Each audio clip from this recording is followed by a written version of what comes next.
Hi, everyone. So I'm reading chapter 6 of I Thought It Was Just Me, but It Isn't. So sit back, relax, get comfortable so you can listen to the book, or you could follow along with me if you have the book. Whichever thing works for you is fine with me. So, chapter 6 is the fourth element, speaking shame.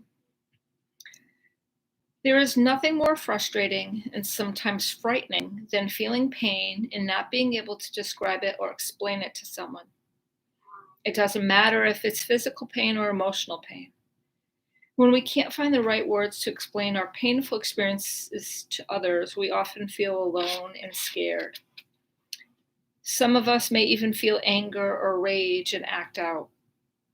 Eventually, many of us shut down and either live silently with the pain or, in cases where we can't, accept somebody else's definition of what we are feeling simply out of the desperate need to find some remedy. Shame is a type of pain that often defies definition. As discussed throughout this book, shame unconsciously drives thoughts, feelings, and behaviors. Its survival depends on remaining undetected, therefore, it seeks silence and secrecy. If we recognize and understand our triggers, practice critical awareness, and reach out to others, we can increase our resilience by building connection networks. These networks are sources for the empathy, connection, and power we need to free ourselves from the shame web. But to tap into these sources, we need communication skills. We need to be able to identify and communicate what we are feeling and why we are feeling it. Many of us don't naturally acquire the vocabulary we need to identify, describe, and discuss the actual process of experiencing shame or increasing shame resilience. Shame is a complex language. Learning it requires practice and skill. Speaking shame requires us to develop names and terms to describe some of the most painful and abstract concepts that we, as humans, have to confront. For example, how do we describe the overwhelming physical and emotional response that most of us experience when we are in shame? Barbara, whose letter you read in the last chapter, does it beautifully. She speaks shame.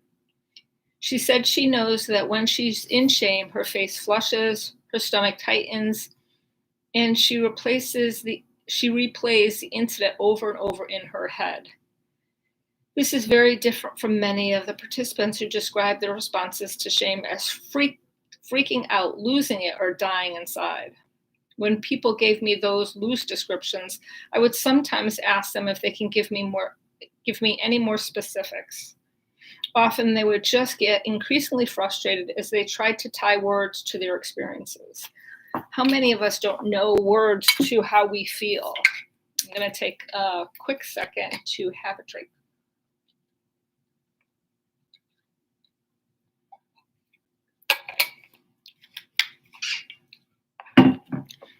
For example, how do we describe the overwhelming, When we speak shame, we learn to speak our pain. As I wrote earlier, we are wired for connection, and this makes us wired for story. More than any other method, storytelling is how we communicate who we are, how we feel, what's important to us, and what we need from others. Without language, we cannot speak our stories. Narrative therapist Jill Friedman in Jean Combs writes, "Speaking isn't neutral or passive. Every time we speak, we bring forth a reality. If the realities we inhabit are brought forth in the language we use, they are then kept alive and passed along in the stories that we live and tell." Throughout the interviews, women identified not having a way to explain shame and not knowing how to talk about shaming experiences as major factors contributing to feelings of fear, blame, and disconnection.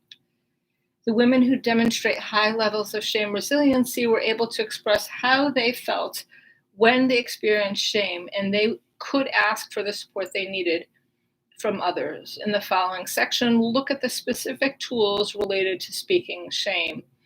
And again, it gave a little shutting down, acting out, and in the middle of speaking shame, And the other end of the spectrum is express how we feel, ask for what we need. And I'll just show you the little diagram in the book. Translating shame. We have all been shamed by someone, and sometimes by ourselves. And I think this book talks about that a lot. As I wrote in the introduction, every one of us has been wounded by subtle and sometimes downright mean comments about the way we look, our work, our parenting, how we spend our money, our families, and even the life experience over which we've had no control. Shaming comments can be direct, indirect, manipulative, intentional, and even, I believe, unintentional. What they all share in common is how much they hurt and how they send us reeling and desperately searching for protection.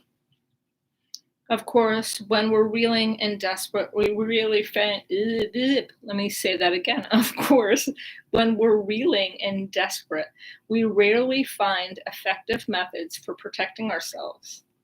In fact, many of the coping skills we use to deal with shame only magnify our feelings of powerlessness and cause us to sink even deeper in shame, like shame screens.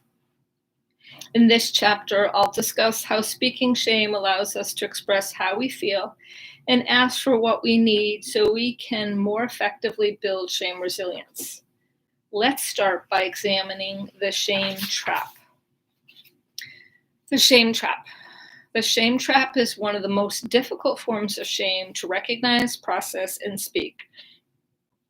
The shame trap is often so hidden or camouflaged that we unknowingly walk right into it, often over and over and over.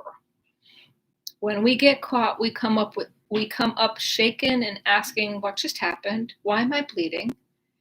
The shame trapper often replies, what do you mean? I didn't see anything. Maybe you're seeing things. Are you okay? We are often so taken by surprise that we repeat the experience to make sure it didn't just happen in our imagination. How many times have we, what is this called? Gaslighting. I've had experiences in the past, one in the recent past, where I had to get snared several times before I understood what was happening. Here's my shame trap story. Right after I had Ellen, I was very excited to meet other mothers with newborns. One night at a work function, I was introduced to Phyllis, another new mom. She was also taking time off from work, and I insisted that we go to lunch and maybe even plan a couple of playdates. I was so excited to have someone to talk to about my new motherhood journey that the very first time we went to lunch, I did the too much connection too soon thing. Anxious to share my new experience, I said I wasn't prepared to be this tired.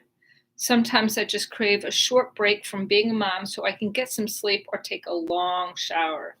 She replied, really? I've never regretted having my baby. Of course, I was shocked. I quickly responded, my God, I don't regret having Ellen. I didn't mean that. I'm just tired. Without missing a beat, she said, it's okay. Some new mothers have a very difficult time with motherhood. It's not for everyone. At this point, I started getting increasingly upset. Listen, Phyllis, I love being a mother and I love Ellen. I didn't have any regrets. It's great. She looked at me like I was pathetic and said, it's okay. Don't get hysterical. Maybe it will get better when she gets older. Okay, at this point in the conversation, I was looking for Alan Funt and the Candid Camera crew. I was literally looking around the restaurant, hoping that someone had overheard this insane conversation and could bear witness to both my sanity and my love of motherhood. I started crying. Phyllis said, look, I didn't know this was such a sensitive issue for you. Let's talk about something else. I went home dazed and confused. When I told my friend Dawn about the story, she was shocked. She wasn't shocked about the shame trap. She was shocked to learn that I had already made plans to have lunch with Phyllis again. Dawn kept saying, that is crazy making stuff. Why are you subjecting yourself to this? I couldn't answer her then, but in hindsight, I thought I needed another shot at proving that I was a normal, worthy friend and mother. I also think that it was just so bizarre. I couldn't help but believe that maybe I had imagined the whole thing. For about 2 months, every time I was around Phyllis, I came home feeling angry, depressed, and weirdly competitive. It got to the point that I would spend a tremendous amount of time and energy trying to anticipate what she might say the next time we were together. So I would craft ruthless responses and comebacks to put her in her place. I specifically remember one morning when I was getting ready to meet her for lunch. I opened a new bottle of lotion that someone had given to me as a shower gift. It was green tea, basil, and patchouli organic cream. As I started putting it on, I realized I was a little too earthy for me. It smelled like mulch. I like that smell. Anyways, as I was rubbing it off with a damp cloth, I started thinking, boy, I bet Phyllis would say something rude about this. She always smells like Estee Lauder counter. So instead of continuing to take it off, I put more on in contrast. On the way to the lunch, I started planning my comebacks. I think the best one was, oh, you don't like it? It's organic. I try to keep the baby away from strong chemical perfumes. What about you? Of course, she never said a word about my mulch lotion. She found other targets. I sat at the table nauseated, disappointed, and wondering how I could get from my forearm on how disappointed and wondering how I could get my forearm under her nose without making it less obvious. It would be too to say it would be too sad to say, "Hey, smell my arm. You hate it, don't you?" This was the last story Dawn volunteered to listen to. She said, "You need to figure out what's going on. This is pretty ridiculous. This is getting ridiculous." I remember replying, "I know. I'm trying to figure her out." Dawn sighed, "Figure her out? I don't care what's going on with her. What the hell's going on with you?" About 1 month later, I unexpectedly ran into Phyllis at the drugstore and she said, "Wow, you look really bad. Have you put on some weight?" Luckily, I had the flu. I felt so bad and exhausted that I couldn't even muster up the energy to engage. I just looked at her, shrugged, and kept looking for my medicine. When she walked away, I thought, wow, that was mean, and it really hurt my feelings. When I stopped trying to beat her at her own game and instead focused on how I felt, I recognized my vulnerability with her. Rather than staying in combat mode, I recognized how badly she hurt my feelings and how frequently she said mean and shaming things, and most importantly, that I needed to alter my relationship with her. I had always felt bad about myself after our lunch, but it wasn't until I actually spoke the words, "That hurt my feelings, that was really mean," that I decided to end that relationship and spend some time examining my own role in the whole destructive mess. Speaking shame allows us to translate our experiences so we can learn from them, which are the goals of shame resilience. We can't stop shame from happening, but we can learn to recognize it early enough to move through it constructively rather than destructively. When I apply the 4 elements of shame resilience, here's what I've learned from this experience.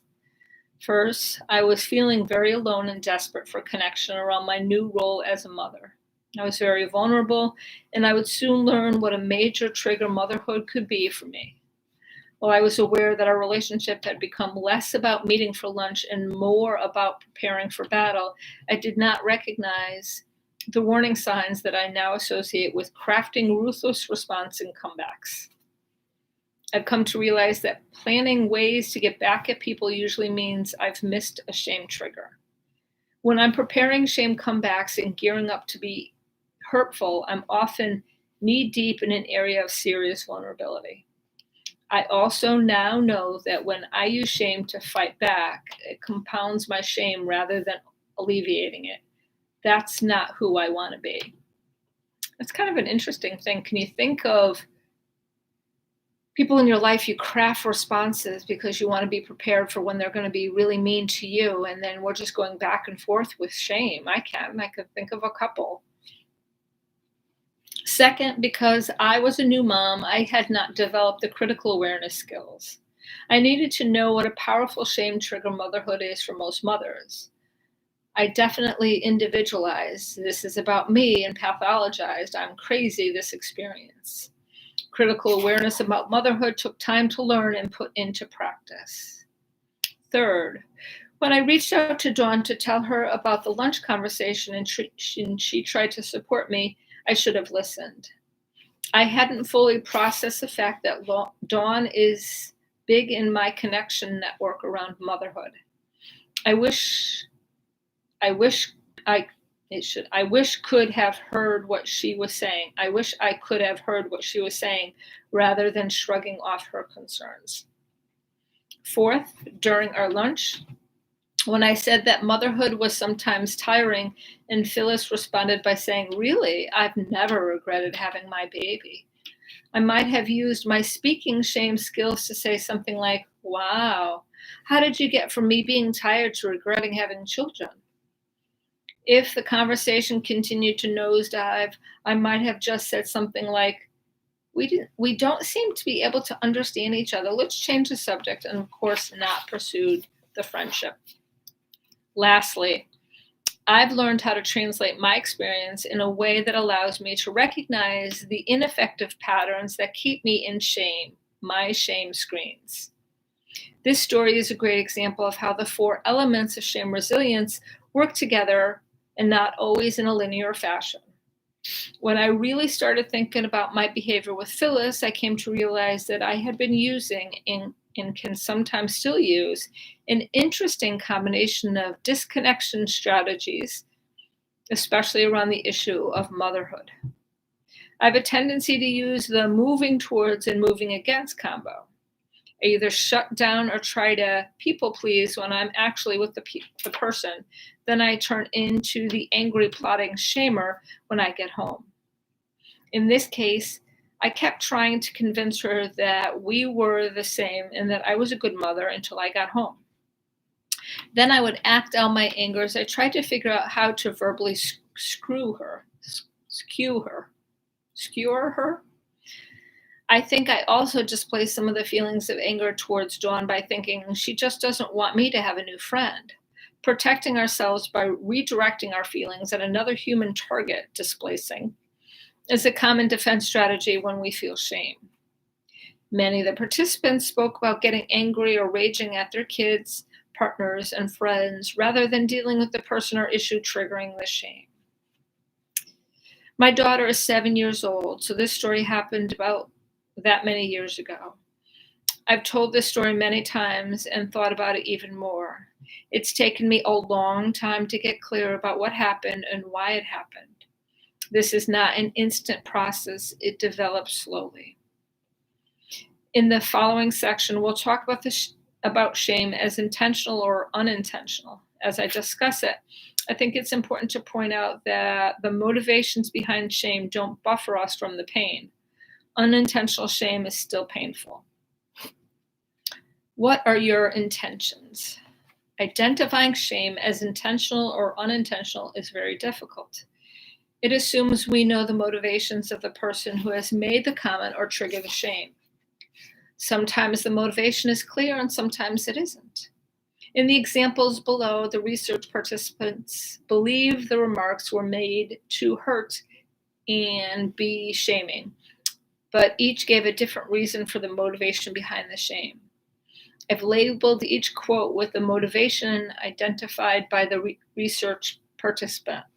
Under the quote is an example of how we might address the motivation while expressing how hurt we feel by the shaming remark. First example. Every time I go home to visit my mom, the first thing she says is, "My God, you're still fat." And the last thing she says when I walk out the door is, "Hopefully you can lose some weight." In parentheses, it says shame as motivation. Then below it says, "I feel so ashamed when you say hurtful things about my weight. It's so painful for me. It's like all you care about is how I look. If you're trying to make me feel bad so I'll change, that doesn't work. It makes me feel worse about myself and our relationship. You really hurt me when you do that." Next example. I guess that's the response you could say back. The next example. Shame was when my husband left me for another woman and my son told me it was because I was a fat ass. Shame is a trigger. The response. When you call me names, especially hurtful names like fat ass, it is really devastating to me. If you're angry with me or your father, we can talk about that, but we can't talk to each other if we're attacking each other. The next example. The very first time my son got an ear infection, my pediatrician said, well, what's it going to be, your career or your son's hearing? Shame as judgment. The response, when you say, what's it going to be, your career or your son's hearing, I don't know how to respond. I want your medical advice, but when you shame me like that, it's hard for me to hear what you're saying. In the following examples of unintended shame, the participants made comments like, I really don't think he meant to shame us. Or honestly, I don't think that they know better. But again, it's important to note that the participants also pointed out that regardless of the intention, the experiences were still shaming and very painful, and their relationship with the shamers were threatened by these experiences. Again, I've labeled each quote with the motivation identified by the participant. Shame is becoming the cancer survivor. Everyone at work thought, she can't do this anymore. Everyone at home thought, she can't do this anymore. Everyone treated me like I was completely incapable of anything. Uncomfortable sympathy. Since I've returned to work, I feel that you're treating me differently because of my cancer. Even if you're trying to help me or support me, treating me differently makes me feel alone and like an outsider. I want and need to know that I'm the same person and that people will treat me the same. I'm actually being taped right now, so did you have a quick question? Yeah, you put it in the toaster oven? Yes, you can. For how long? It says it on the back, whatever it says for a conventional oven. Yeah, but how long is it? What do you put it on? The temperature that it says. Is there a time thing too? Yeah, the time thing is on the bottom. When I told my friends about my miscarriage, they completely invalidated my feeling. They said things like, at least you know you can get pregnant, or at least you weren't too far along. Uncomfortable sympathy trying to make it better.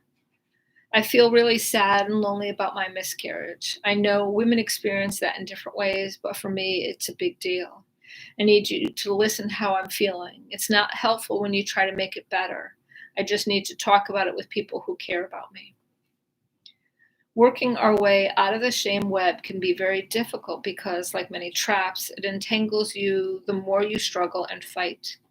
To free ourselves, we need to move slowly, deliberately, and with a tremendous amount of awareness about what we are doing and why. In that first example, many of us might have reacted by saying, get off my back, I'm sick of you saying shit about my weight, I'm just sick of it. That just doesn't get us anywhere. In many ways, it's actually a way of protecting the person who is shaming us from hearing, you are hurting me, and protecting ourselves from having to say, I'm hurt. It seems counterintuitive, but telling someone how we feel takes more courage and is often more powerful than verbally attacking them. The same type of honest focus on feelings also works when it comes to addressing unintentional shame. Unintentional shame often happens when people are trying to be helpful, but end up either giving unsolicited advice, judging, or shutting down the conversation out of their own discomfort. One topic that seems to elicit unintentional shame is infertility. But because it's a topic that touches many of our lives, I'm going to use it as an example in this section on unintentional shame. For those of you who have struggled with getting pregnant, you have a better understanding of how this works than most of us will ever have. Most of us have not struggled with infertility. Most of us who have not struggled with infertility have had a friend or family member who has. And most of us have had the experience of having someone tell us, we're trying to get pregnant, I'm having fertility issues, and then what? This is when it happens. We get nervous and uncomfortable and say things like, "It'll happen, you'll see." Or, "Have you thought about adopting?" Both have been said to me. When we talk about infertility in workshops, it's always very emotional. I've been so moved by the depth of the struggle and my personal feelings of inadequacy about addressing it that I started looking for resources. I came across the following guide and found it very powerful. I asked a close friend who has struggled with infertility and is also a social worker to review it personally and professionally. She thought it could be an incredibly powerful example of how to express your feelings and ask for what you need. Speaking shame allows us to tell others how we feel and to ask for what we need. These are the basic requirements of resilience and connection.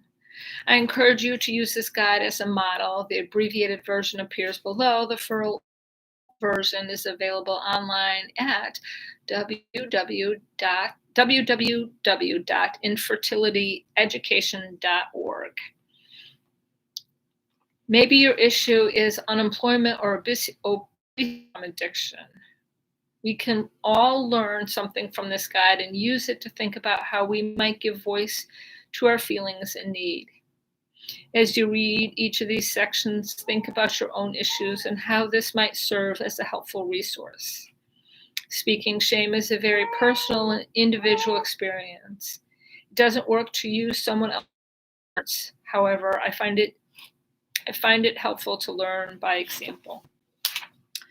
The author, Jodi Earle, frequently felt the need for a brochure like this one during her own 11-year infertility struggle. She experienced 3 pregnancy losses, 1 in each trimester, and eventually the premature births of her 2 sons.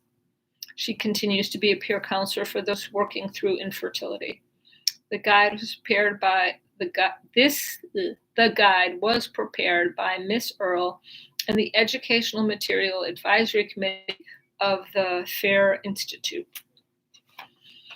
Infertility, a guide for family and friends. I want to share my feelings about infertility with you because I want you to understand my struggle. I know that understanding infertility is difficult. There are times when it seems even I don't understand it. This struggle has provoked intense and unfamiliar feelings in me, and I fear that my reactions to these feelings might be misunderstood. I hope my ability to cope and your ability to understand will improve as I share my feelings with you. I want you to understand. You may describe me this way: obsessed, moody, helpless, depressed, envious, too serious, obnoxious, aggressive, antagonistic, and cynical. These aren't very admirable traits. No wonder your understanding of my infertility is difficult. I prefer to describe myself this way: confused, rushed, and impatient, afraid, isolated, and alone, guilty and ashamed, angry, sad, and hopeless, and unsettled. My infertility makes me feel confused. I always assumed I was fertile. I've spent years avoiding pregnancy, and now it seems ironic that I can't conceive. My infertility makes me feel rushed and impatient. I learned of my infertility only after I've been trying to become pregnant for some time. My life plan suddenly is behind schedule. I waited to become a parent, and now I must wait again. My infertility makes me feel afraid. Infertility is full of unknowns, and I'm frightened because I need some definite answers. How long will this last? My infertility makes me feel isolated and alone. Reminders of babies are everywhere. I must be the only one enduring this invisible curse. I stay away from others because everything makes me hurt. My infertility makes me feel guilty and ashamed. Frequently, I forget that infertility is a medical problem and should be treated as one. Infertility destroys my self-esteem. I feel like a failure. Why am I being punished? What did I do to deserve this? Am I not worthy of a baby? My infertility makes me feel angry. Everything makes me angry. I know much of the anger is misdirected. I'm angry at my body because it's betrayed me, even though I've always taken care of it. I'm angry at my partner because we can't seem to feel the same about infertility at the same time. My financial resources may determine my family size. My insurance company isn't cooperative, and I must make so many sacrifices to pay the medical bills. I can't miss any more work or I'll lose my job. I can't go to a specialist because it means more travel time, more missed work, and greater expenses. Finally, I'm angry at everyone else. Everyone has opinions about my inability to become a parent. Everyone has easy solutions. Everyone seems to know too little and say too much. My infertility makes me feel sad and hopeless. Infertility feels like I've lost my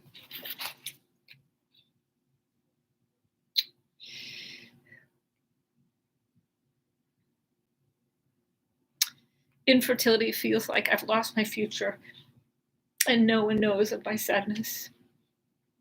I feel hopeless. Infertility robs me of my energy. I've never cried so much. I've never cried so much nor so easily. I'm sad that my infertility places my marriage under so much strain. My infertility makes me feel unsettled. My life is on hold. Making decisions about my immediate and my long-term future seems impossible.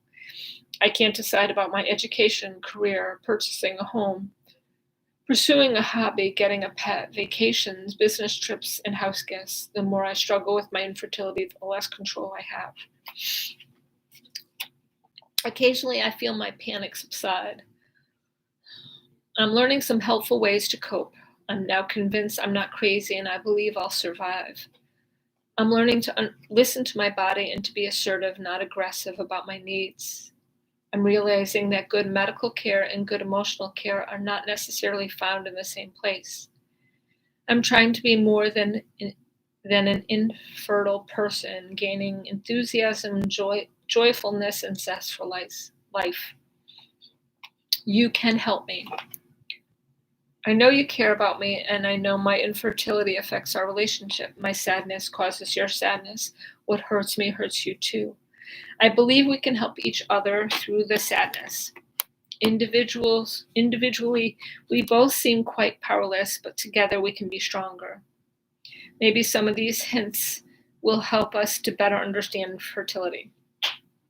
I need you to be a listener. Talking about my struggles helps me to make decisions. Let me know you are available for me. It's difficult for me to expose my private thoughts if you are rushed or have a deadline for the end of our conversation. Please don't tell me all of the worst things that have happened to you or others and how easily somebody else's infertility was solved. I need you to be supportive. Understand that my decisions aren't made casually. I've agonized over them, each and every one of them. Remind me that you respect these decisions even if you disagree with them because you know they are made carefully. I need you to be comfortable with me, and then I'll also will feel more comfortable. Talking about my infertility sometimes feels awkward. Are you worried you might say the wrong thing? Share those feelings with me. Ask me if I want to talk. Sometimes I will want to, and sometimes I won't. But it will remind me that you care. I need you to be sensitive. Although I may joke about infertility to help myself cope, it doesn't seem as funny when others joke about it. Please don't tease me with remarks like, you don't seem to know how to do it. You don't seem to know how to do it. Don't trivialize my struggles by saying, I'd be glad to give you one of my kids. It's no comfort to hear empty reassurance like, you'll be a parent by this time next year. I need you to be honest with me. Let me know that you may need time to adjust to some of the decisions. I also need adjustment times. If there are things you don't understand, say so. I need you to be informed. Your advice and suggestions are only frustrating to me if they are not based on facts. Be well informed so you can educate others when they make remarks based on myths. Don't let anyone tell you that my infertility will be cured if I relax and adopt. Oh, don't tell me this is God's will.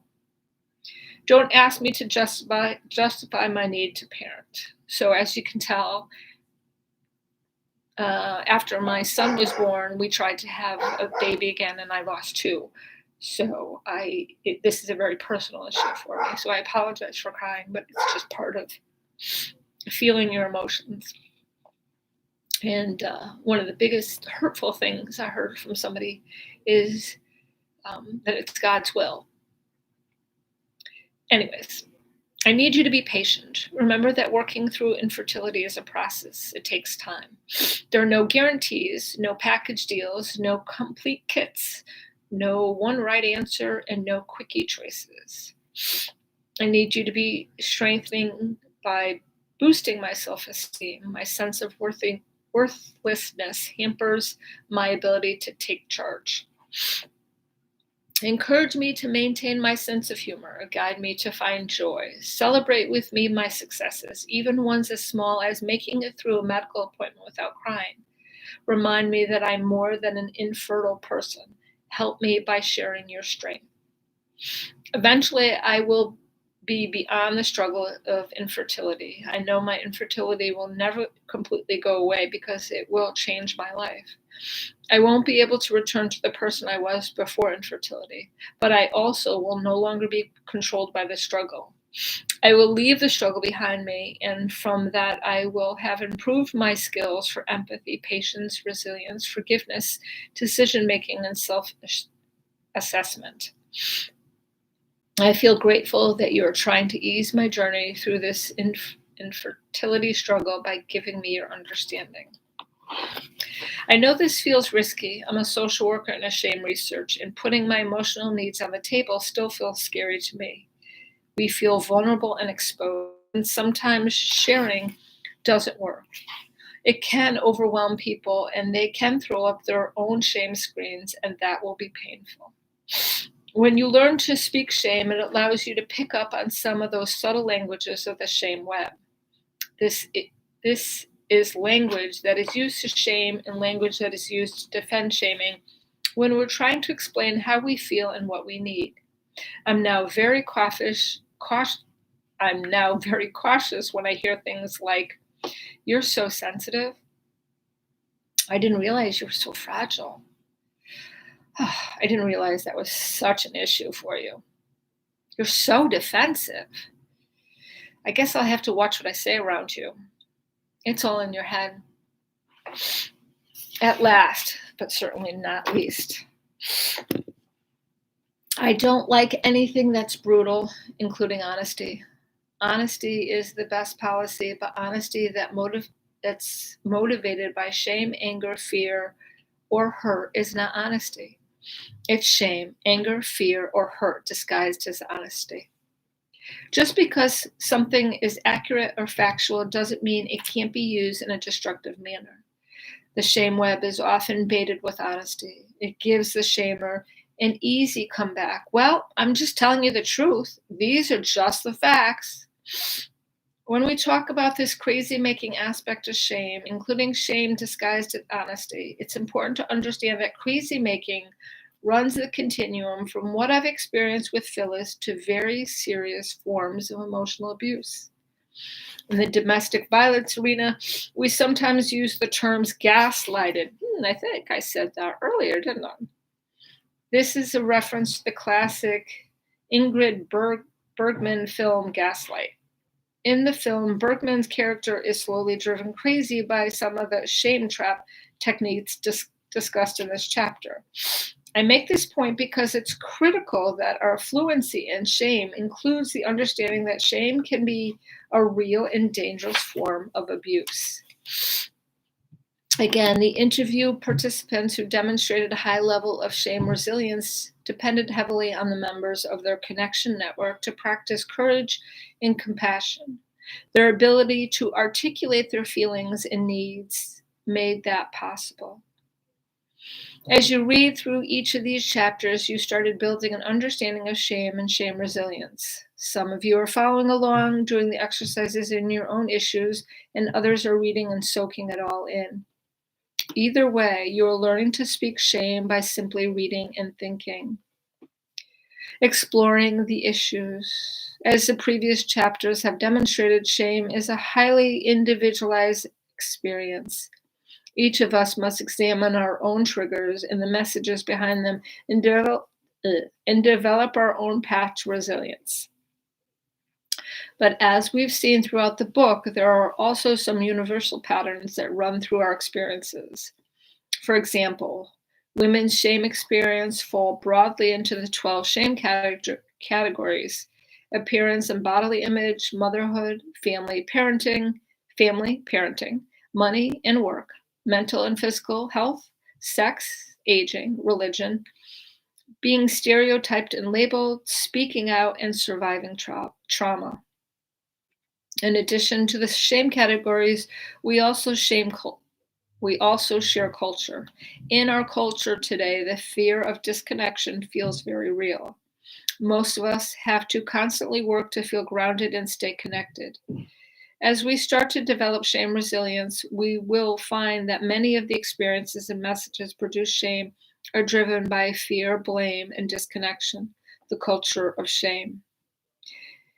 In these next 3 chapters, we'll explore how the culture of shame influences our life, especially around the issues of perfectionism, stereotyping, invisibility, and addiction. We'll also look at how, despite our cultural emphasis on being perfect and being liked, we can develop and maintain the authenticity and strength we need to practice courage, compassion, and connection. So that is the end of chapter 6. We have chapter 7. Let's see how long that is. And I will try to read that this coming week so it can be posted. It's about 40 pages long. So I hope you enjoyed chapter 6. I apologize for the emotions I expressed. I'm not apologizing for having the emotions, but just necessarily having them when I was reading the book. But that's just part of reality of going through that personally myself. You also heard me talking to my son, who, I'm very happy that I have my son. He's an amazing gift in my life. So anyways, I appreciate you listening to chapter 6 of I Thought It Was Just Me, But It Isn't by Brene Brown. And I hope you come to our book club on Fridays, where we talk from 1 to 2 and we talk about the book and what it brought up in us. We have really honest conversations about how we're feeling. So come join us. Everyone's welcome. You don't have to register ahead of time. Just go on toivocenter.org on the website and you can pull up the Zoom link and join us. So I hope you have an amazing day, and I will hopefully see you some Friday. If not, keep reading the book. It's a really good book.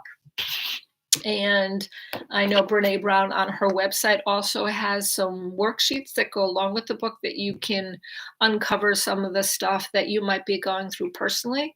And I hope that you have a network of people that you can discuss this stuff with very honestly, because I think it's great for us to start to change things that are going on in the world that we might feel are going in the wrong direction. This is a way where we start to work on ourselves, that we can change the environments around us because we work on ourselves, and eventually that ripples out. So have an amazing day. Thank you again, and take care. Bye.